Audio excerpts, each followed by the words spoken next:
What masters did to their favorite enslaved women in private was repugnant. The sentence sits like an accusation at the head of a book no one wanted to read. The book itself, heavy, thumb-worn, its pages softened by sun and hand oil, lies open on a table. Ink has browned into blurred halos where fingers smudged margins. The ledger's columns run like a slow machine. Names, tallies, brief notations. On that sun-warmed wood, the ledger makes the private strangely public. A scrap of intimacy becomes a line item. A quiet life becomes an account. From those pages, and from the traces folded between them, a partial life re-emerges. Her name was Amina in the records that survive. The fragments that suggest who she was, bare feet on a riverbank, the scratch of a secret notebook, the smell of soap and starch, do not come from one coherent testimony, but from many small marks. A petition tucked into a seam, a neighbor's brief deposition, the margin where someone once wrote a child's name and then crossed it out. These fragments do not give us everything. They give us what remains after careful selection, deliberate erasure, and the wear of decades. They also give us enough to see a pattern: discovery, ritual, ledger entry, reconfigured life. A household was a little jurisdiction. It had its own hierarchy: steward, overseer, minister, scribe, each with a role in turning private matters into administrative actions. A steward might take a found note and fold it into the steward's book. An overseer might convene a small tribunal. A minister could lend religious language to what was essentially an assertion of property and control. A scribe made it official, with a neat hand turning an incident into an entry that would outlast the people it named. The ledger did not simply record, it adjudicated and produced social facts. It translated relationships into obligations and liabilities. Records suggest how an ordinary intimacy between Amina and Daniel, a field hand who appears elsewhere in the rolls and in a handful of letters reconstructed from fragments, became a problem that the household could manage. A neighbor found a folded note one morning and delivered it to the steward. What happened next is described in terse administrative shorthand across several related documents. A deposition paraphrases what the steward reported. A minister's memorandum frames the matter in moral language. The scribe's hand underlines a single line in the ledger and writes, in a phrase that recurs in the registers, "Corrective assignment." The phrase itself bears watching. It is not a neutral accounting term. In practice, it meant an ordered rearrangement of daily life: who ate where, who slept in which room, who could be visited, and, crucially, how children were listed in relation to households. The ledger transformed a relationship into an administrative category. If you want more files like this opened, consider subscribing. The act of recording was itself a form of power. A single ledger line could reclassify a child from kin to household liability. In one column, a child's name might appear without a parental annotation. In another, the tally would mark rations allotted to an individual labeled as assigned, rather than as son, daughter. The ledger was a device for rewriting family lines. An official tally reduced a human relationship to a cost. The household's shorthand flattened kinship into accounting, and by doing so it altered those very lives in ways that would ripple beyond any one generation.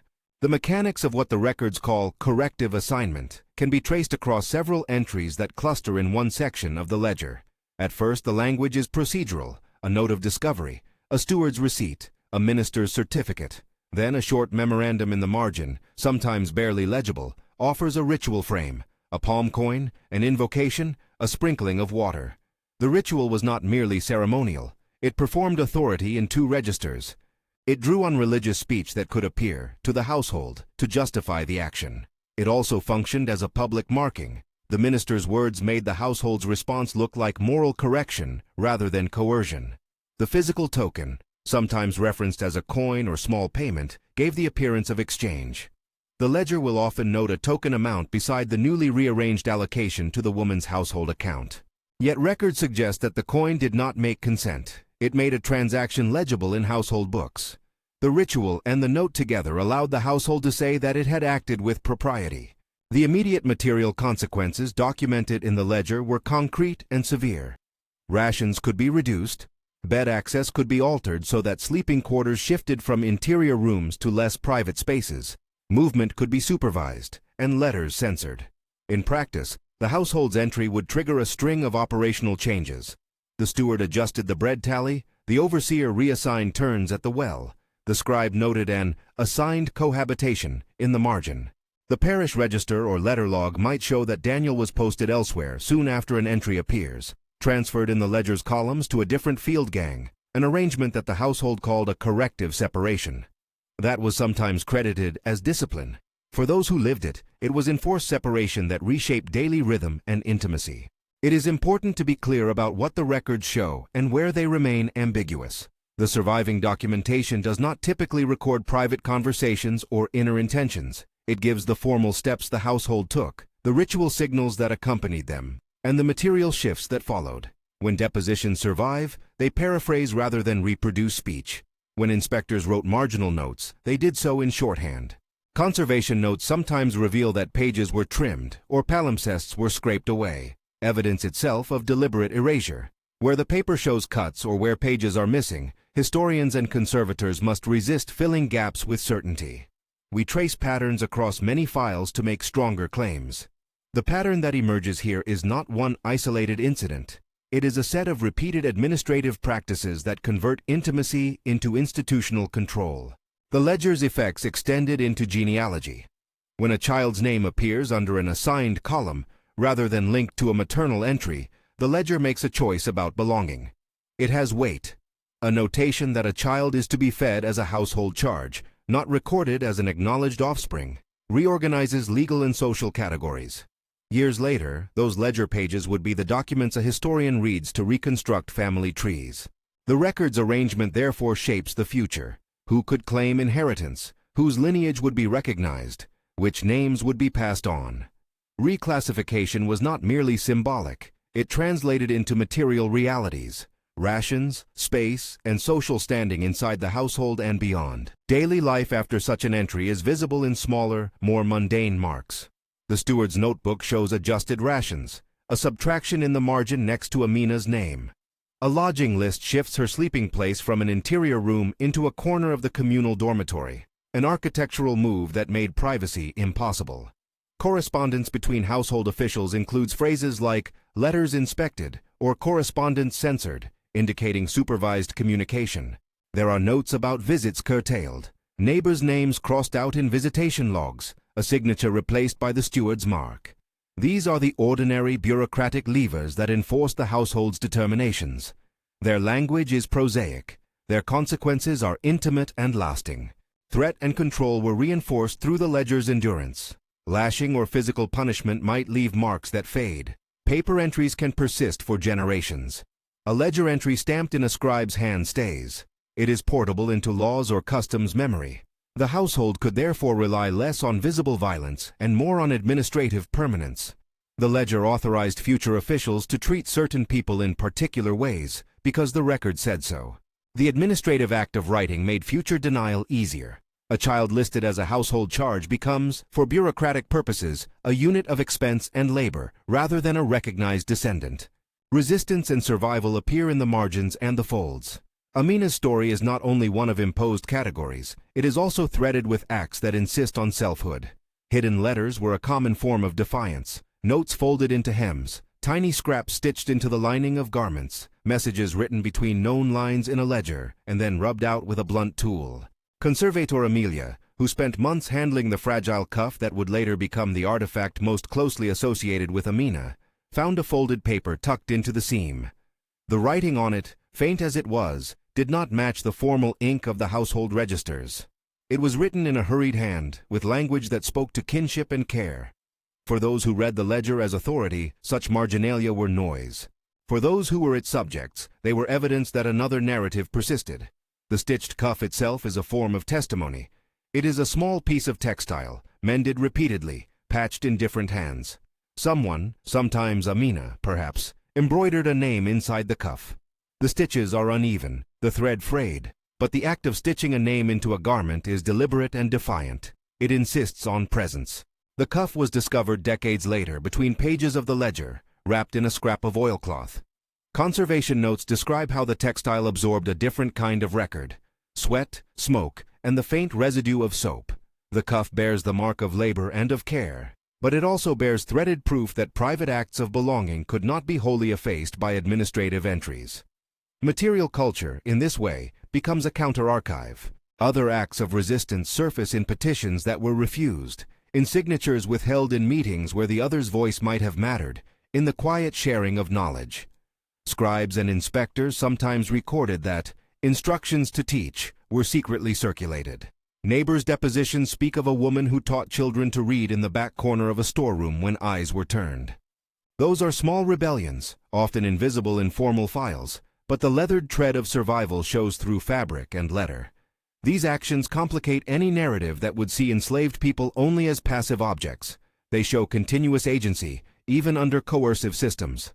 The climax of the ledger's power is best understood in the ritual that followed discovery. The reconstructed scene, assembled from multiple documents, is full of administrative and performative detail. A steward enters with a note or a token. The minister stands as moral arbiter. The scribe unfurls the ledger. The household gathers not to witness an intimate moment between two people, but to witness the institution perform its corrective. The minister speaks words that frame the event as moral repair. A small coin is placed into a hand, documented in the ledger as an exchange. The scribe marks the entry corrective assignment, or assigned cohabitation, and the books close. The ritual is meant to do more than settle a dispute. It is intended to recategorize a person and to make that recategorization legible to any future steward, overseer, or magistrate who reads the ledger. It is vital to approach such a reconstruction with care. The records that describe the ritual do so in shorthand and through witnesses whose accounts vary. An inspector's note reads, in one fragment, that a ceremony accompanied by payment took place. Another memorandum paraphrases the minister's phrases without reproducing them verbatim. Conservators find that some pages were trimmed, perhaps deliberately, so we must be cautious about claiming specifics. Yet when similar entries recur across different household books and in neighboring jurisdictions, the pattern becomes persuasive. The same choreography, discovery, ritualized correction, ledger entry, reappears enough times to suggest an institutional practice rather than an ad hoc response. To call these practices repugnant is an ethical judgment grounded in evidence. The ledger did not merely note wrongdoing, it made wrongdoing into a procedure.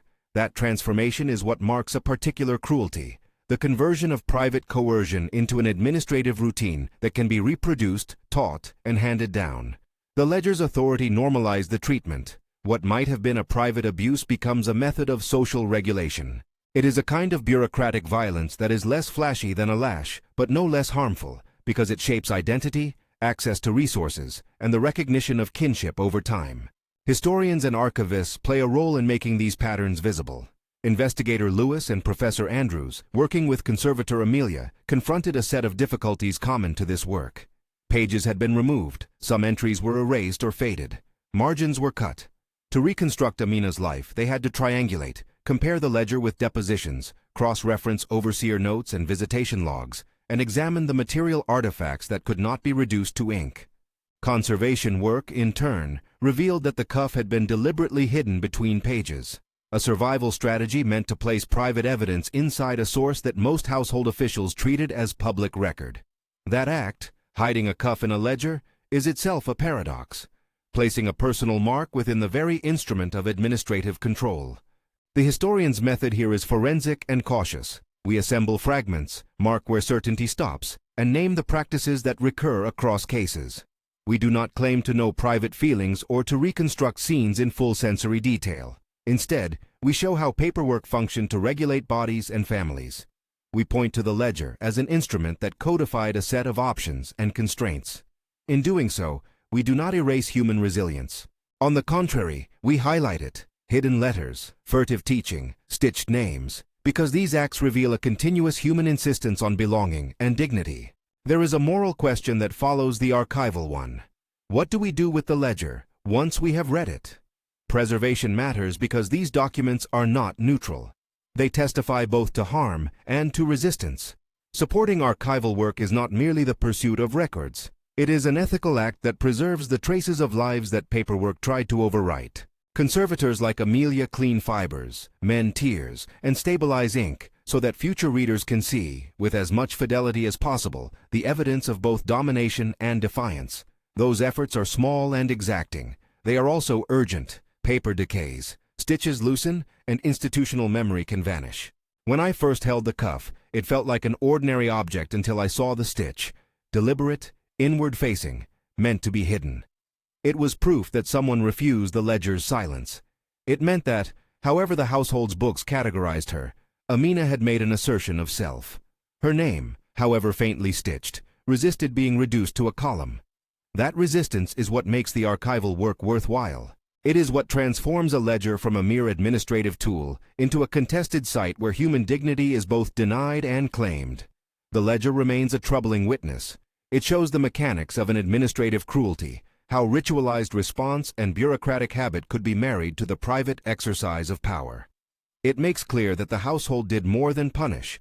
It rewrote social and genealogical relationships, reassigning children and remaking identities. That fact is what makes the ledger particularly insidious. It allowed intimate coercion to be reframed as institutional practice. To name this practice repugnant is to insist that bureaucratic language cannot sanitize moral harm. Yet even as we indict the ledger, we must not let it dominate the story of those who lived under its terms. The narrative that survives is one of endurance as much as it is one of oppression. Stitched cuffs, hidden notes, clandestine lessons, and the stubborn registering of names in unexpected places tell us that those who were targeted by systemic violence preserved and reasserted their humanity in small, determined ways. Recognizing those acts does not minimize the cruelty recorded in the books. It complicates our understanding of the past and makes the present responsibility clearer. Archival damage is itself part of the story. Pages cut away, ink scraped, records lost, or intentionally removed create gaps that are meaningful. Those gaps are evidence of an attempt to erase or to control the historical record. Conservators and investigators must read the absence as well as the presence. Notice the trimmed edge where a list once continued. Observe where a marginal note has been scraped. Track where a ledger's binding was loosened to hide a cuff. Each of these features is an interpretive clue. They tell us about the people who made the records and about those who tried to hide things from them. Our responsibility now is twofold. First, to preserve what remains with rigor and care so that future readers can continue to interrogate the ledger with new tools and perspectives. Second, to make visible the human stories behind the numbers. Public history matters because the ledger's pages should not be the sole arbiters of truth. Material objects, depositions, and the stitched evidence of persons like Amina must be foregrounded, interpreted with humility, and shared responsibly. This is why local archives and conservators deserve attention and support. They undertake painstaking work, stabilizing textiles, microfilming fragile pages, cataloging depositions so that patterns can be traced across collections. Supporting archival work is not a matter of nostalgia. It is a commitment to accountability and to memory. It is how the stitched name inside a cuff can speak across centuries. There is a particular moral clarity in naming what the ledger helped enable. The private acts, those forced or coerced intimacies that some masters reserved for favored enslaved women, were repugnant because they combined personal violation with institutional reinforcement. The ledger made those violations legible and portable. It turned a practice of dominance into a repeatable administrative tool. That bureaucratic normalization is a specific cruelty whose effects outlived lash marks and bruises. It altered who was seen as kin, who was counted as a charge, and who could claim lineage. But in the ledger's margins, in the hidden seams, in the stitched cuff and the folded letters, there are counter-narratives. Amina's life, as much as the records allow us to sense it, registers acts of care and resistance. The evidence does not exonerate institutions. It complicates our picture of daily life under coercion. It shows that human beings, even when reduced to columns, find ways to make and keep kin, to teach and to stitch names into garments. Those acts matter. If you have followed these fragments this far, know that sharing them helps protect fragile histories. Tell someone about the ledger and the cuff. Support local archives that preserve materials like these. Leave a reflection in the comments on what these records ask of us today. The ledger will remain on its table, pages fanned toward the light. The ink will continue to brown, the cuff will continue to fray. But because scholars and conservators read closely and because communities insist on memory, those small resistances survive. They remind us that institutional violence, however meticulously recorded, never tells the whole story. The ledger captured a kind of administrative cruelty. The cuff, the letters, and the hidden lessons answer back with human persistence. Remembering both is how we honor those who endured, and how we keep the record honest.